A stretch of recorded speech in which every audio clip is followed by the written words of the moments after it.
Good morning to all of you, and a very warm welcome to all of you at Sirohi Law classes. Today, the point of discussion is of very much importance. That's how to crack judicial service examinations. Since most of you are appearing or will appear and have a dream of becoming a judge, having a dream of becoming a judge is a very good thought, because by choosing you have not chosen simple a means of livelihood. It is a job involving the discharge of duties which are you may say divine in nature, because you do justice. Who do the justice? It's, if we believe in Almighty God, whatever the supernatural power, we usually say he will do justice. So that justice is being delivered, will be delivered by you. So you have choose this justice as a career. Now, before I start further, I would like to introduce myself. Myself is Umesh Sirohi, and I am and I was a very common people of this country, hailing from a very small town. And when I joined law and started appearing in the examination, first I appeared in the Rajasthan Judicial Service examination way back in 1998, and I qualified it.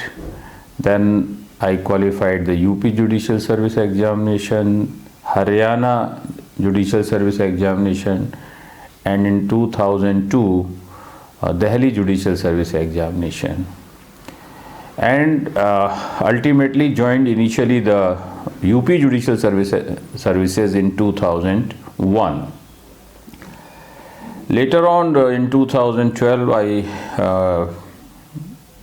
could be able to qualify with the blessings of God the limited competitive examination, in which the more than 400 people, candidates of civil just senior division cadre appeared, and out of these more than 400, only 3 could qualify, and luckily I was one of those. I would like to say that coaching, what does it mean, and what's the role in your preparation? It is a myth that only those will succeed who will join the coaching. It is only a myth, because I never joined coaching even for a single day. For obvious reason, there was neither any resource at that point of time available, nor the financial capacity could permit to expand. So on one hand, you keep this, it is a myth, because it is a journey. You have to travel, you have to trod on the path. Competition is very high on account of this technological advancements. Candidates are more and more knowledgeable, have become more and more knowledgeable, and it is never-ending process. Merit of the examination, which was earlier 62%, now it is going 72 plus, as it recently happened in the Rajasthan prelims examination. So now come to back to the real issue, how to prepare. Generally speaking, there are 2-3 steps of learning. First of all, one must acquire the knowledge. So acquisition of knowledge, the first part. Second part would be the retaining of this acquired knowledge, and third part would the application of the knowledge to the given facts, and fourth part would be the reproduction. Reproduction, what is being asked from you? You must be able to answer precisely and specifically to that aspect only, nothing else. Because examiner needs answer which is hidden in the question itself. He does not want to see your learnacy, how much learned you are, how much capable you are. He is not bothered. He doesn't want to know about you. He just wants those specific 2 or 3 lines answer which is very particular to that particular question. For that you have to understand the question, what the question is, how, and this understanding of the question is the halfway done. But understanding the question would certainly involve your matured understanding. You must be the matured one to assess what is being asked. So, you have to acquire knowledge, you have to retain that knowledge, you have to develop your skills and for synthesizing the knowledge, and then application of this knowledge to the given facts, and then better understanding of the question, and then a matured answer would be the result, and only then you will be able to get the good marks. That is the strategy what I have realized in my examinations. And so if we talk of the fundamentals of this process, the fundamentals is the first one is the conceptual study. Any topic, one must go through the concept. What is concept behind it? For that purpose, you may refer the very basic books, because material on law is very wide enough. So don't indulge in other material, a very bare books which were recommended in the law graduation examination. Like for CPC, you may take the Takwani, like the Criminal Procedure Code, R.B. Kelkar, Hindu law, Paras Diwan, you can take contract, you can take Avtar Singh, and one some writers are also there, I am forgetting at this moment. So you take only these books. Second aspect, after understanding the concept, second aspect would be the reading of bare acts. Make it a principle that you have to go through with the bare act. And how to read the bare act? It is another question posed to you. Because mere reading, mere going through would not serve any purpose. Since you have understand the concept of law, and then you take the bare act. When you will read the bare act, you will understand what is hidden, what is the meaning hidden in the any section of the bare act. And you will find that some section says that on fulfilling these 3 or 2 or 4 conditions, then this would be the result. Then at the same time, you must apply your mind that had it been the case that any one of these 4 essential requirements would not have been there, that this result would not have ensued. So if the act provides a particular effect in a particular circumstances, so you have to assess the other side of the coin also. In that way, you read this bare act with reasons, because if it is provided, it will happen. If it is not provided, it will happen. So this is the practice, and when you understand the subject matter, you apply your mind to the bare act, you will be more and more well informed of the subject matter and the minute details of the subject matter involved. So that must be a practice for every needed for every student. And what should I suggest? That whatever is your syllabus, you keep all bare acts in one bundle, have a rubber band over it, keep it on the right side of your table, and allot 1 hour out of 24 hours in a day, 1 hour for the reading and synthesizing and these bare acts. This time may be as per your convenience. Some may find it convenient in the morning, some in the evening. But whenever you read this bare act, your mind should be empty. It is not so that you have already studied 4 hours, 5 hours, 6 hours, and then you start reading. So it will be a nullity. Exercise would be a nullity. Keep your mind cool and calm. No disturbance should be there, and then read and go through it. And 1 hour is a general time I am speaking. For one, it may be 30 minutes, it may be 20 minutes, depending upon your capacities. But bare acts, before appearing in examination, you must at least have gone through the bare acts 4 times without any excuse. So in that way, you will be able to tackle most of the questions in the prelim examination, because prelims is it asks which section, number of section, chapter, so many things. So when the bare act is going through before your eyes again and again, so that will be imprint your mind, and you will when you will perform in the examination, I hope it will help you. Now another aspect is also there for reading this bare acts. A relative study should be made.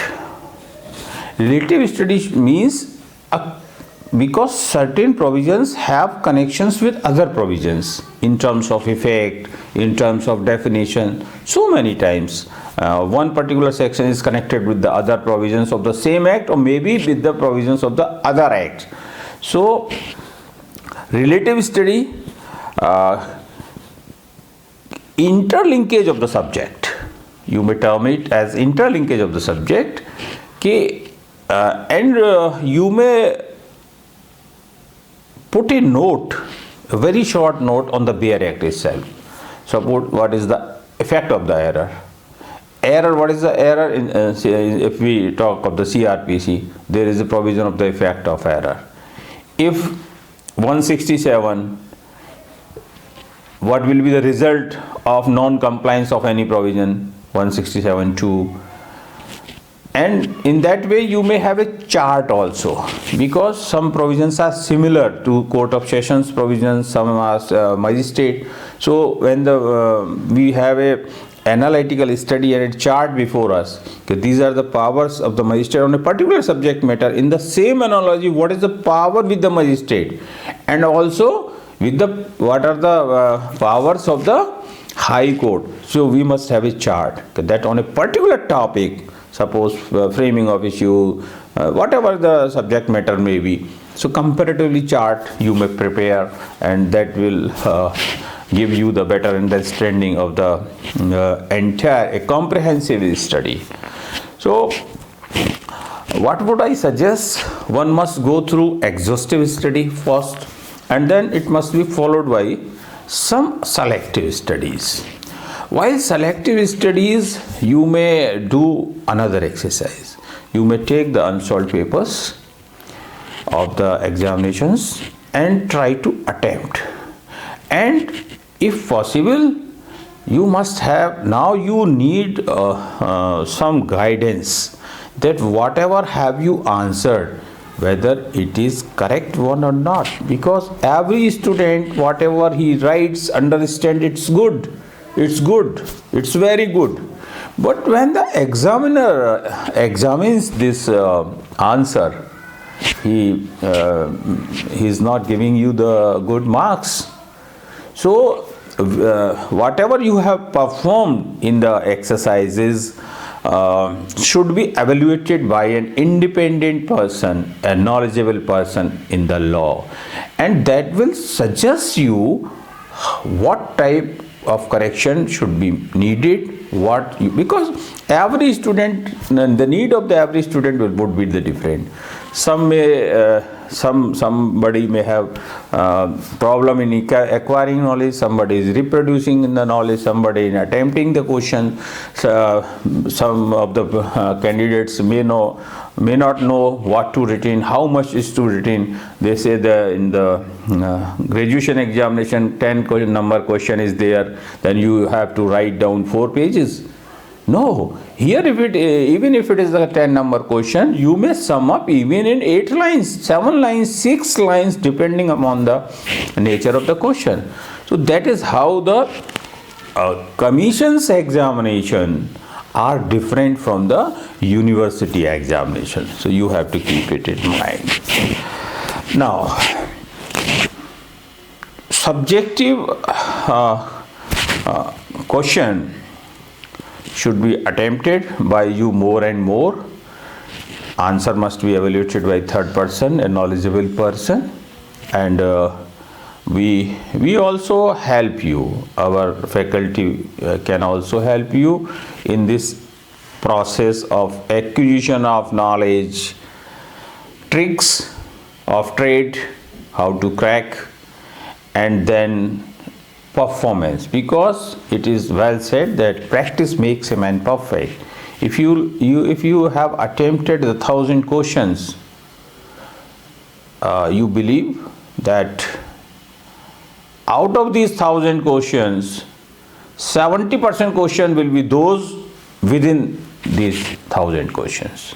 So only 30% question would be some new one. But attempting 1,000 question would make you so energetic and powerful that even if you does not know what these 30% questions are, but you understand your understanding is matured one. So whatever will be your answer, it will be at least in the right direction. If not the perfect answer, but it will be in the direct direction. Another tricks of the trade, which I have experienced, that the subjective question paper 100% attempt is needed. Why 100% attempt is needed? If you will leave the 20%, you attempt only 80%, then 20% goes with 0. And out of 80%, even you score good, then you will be not in the merit. If you have attempted 80% in right perspective and 20% on an average you have attempted, so these 20% will give you some marks, 4 marks, 3 marks, 5 marks. And if in each paper, if you add these 4 papers and 5 marks, you will get the 20 marks. So these 20 marks would be very crucial when the merit will be decided, because most of the candidates, because you are the real horses of this race competition, miss by fractions of the numbers.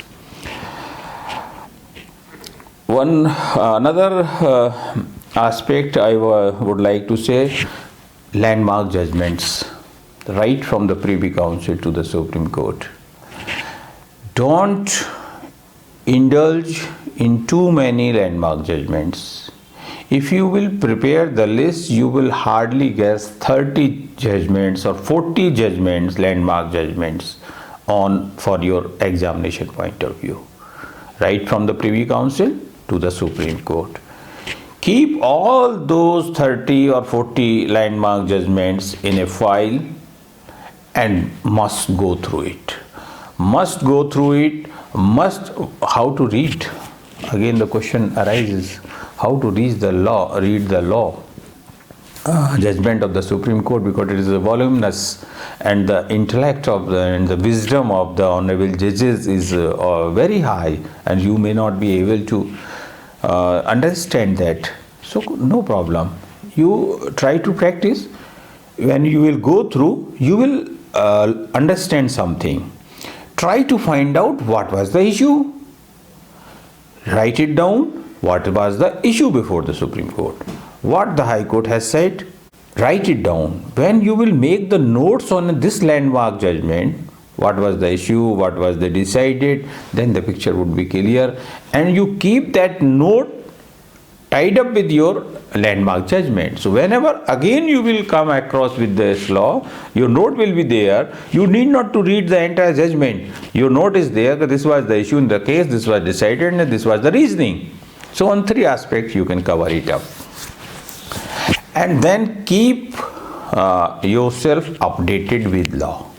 Because if you have chosen the law as a career, either, and that too becoming a judge, you need to learn. Legal profession is a profession where never-ending process, never-ending learning process is there. You learn right from the first day until your last day in the profession.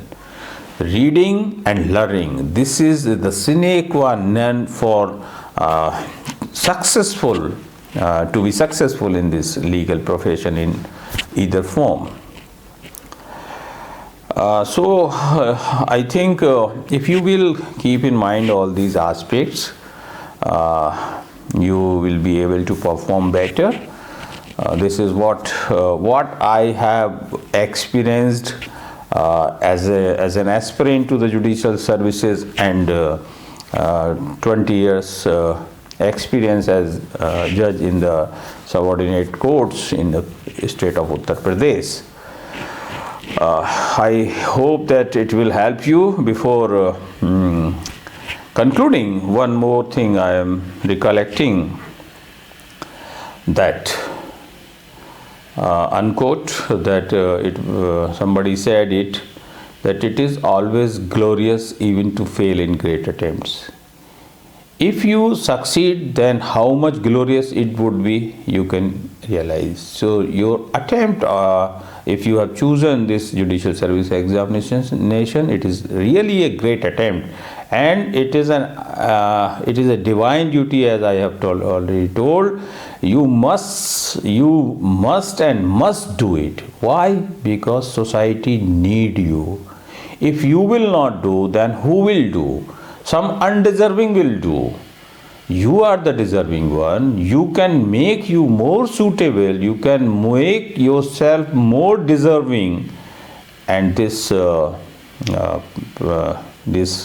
profession is waiting for persons like you who are determinative, very, very much determinative, and want to serve the society. The very purpose of this service is the service of the society, which is the very basis of any religion, and most of us may be affiliated to any religion, and the very purpose of any religion is to serve the society. So you are most welcome to this legal profession. Come and serve the society. God may bless you, help you. Thank you.